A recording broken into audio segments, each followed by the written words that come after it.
guy that shows up every year and flies. But yeah, we are ready to fly. We've got stuff we can fly if you want to. And last year, Long WhereCamp we flew, we showed kind of how the system works. And in a year's time, the system's become a little more evolved. And this January, we did a Kickstarter campaign where we sold this $85 balloon mapping kit.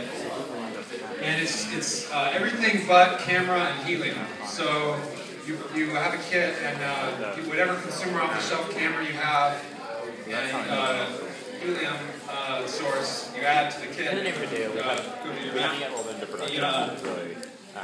this is called a hoop winder, and they use them in kites and balloons. And with one hand, you can wind the line. And our kit comes with pre-wound braided line. It's really strong. It's like kite line. And so there's some little just slight evolutions in the products we're using. We're using chloroplane balloons now. We started off with cheap latex, and now we're trying to tell people to spend a little bit extra on chloroplane because it's reusable. You can reuse this like a dozen times. And this is like a $30 balloon.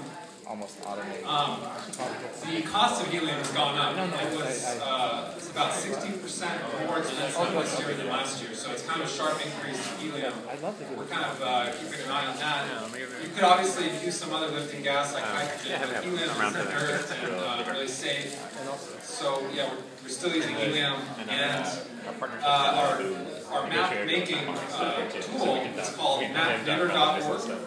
And at mapknitter.org, it's just an interface where you take your aerial images one at a time and bring them into the map interface, hit the images, rotate it, rescale it, distort the corners, and once you kind of have your overlay, once you're happy with the overlay, you lock it in place and bring another image in. So in a typical flight, you have your camera system up in the air, and it's taking imagery, X number of photos, probably hundreds. But then you have like a subset of your flight, maybe 10 or 20 images that you want to create a map of.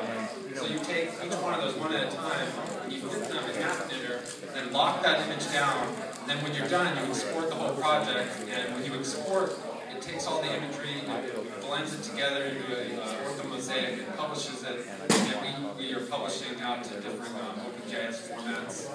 And then on our website, publiclaboratory.org, we have a archive where you can publish the map for free, and we host the files and everything. And all of our data sets that are public domain are now licensed with Google, so they're appearing in Google Earth, which is nice. And, so yeah, we set this open framework for people to collect images and then publish them. And we have a website with a wiki and a mailing list where people are tweaking the design and constantly talking about strategies and better ways to do this. So it's just kind of a work in progress of the whole project. We have all the equipment here, and I would love to show anybody the equipment. It's kind of windy outside, and because of our kind of urban environment, it doesn't seem like a great place to do a project. Well, it's a little windy. The ballooning is like ballooning is kind of like fishing or surfing. It's like theoretically you can do it any moment of the day, but you try to wait for a moment when there's less wind and just go and do it at that moment. So it's like on demand, but in a sense you also kind of do it the best time of day. Yeah, any questions? I just want to. Oh, thank you. What I want to do is take the photos that are generated on my files. So I go through and So through MapKnitter, you would you take each image, place it, and then when you're happy with the project, export it, and it exports a TMS or GeoTIFF. So yeah, you can post the TMS anywhere else, anywhere on the web.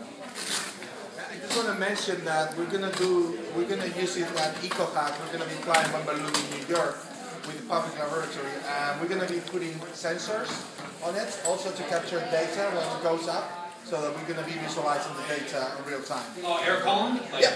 Air quality, So, great. yeah. So actually, they're gonna be taking this samples. kind of on-demand aspect for capturing data is really interesting. You can do other things like measuring the air column, and without the balloon, it would be really hard to do that. Also taking samples of microbes and things like that on the air column. So there's going to be people sampling the DNA of those microbes getting while we fly the balloon. So, yeah, please stop by over here. I'll be hanging out with the gear to show and tell if anyone wants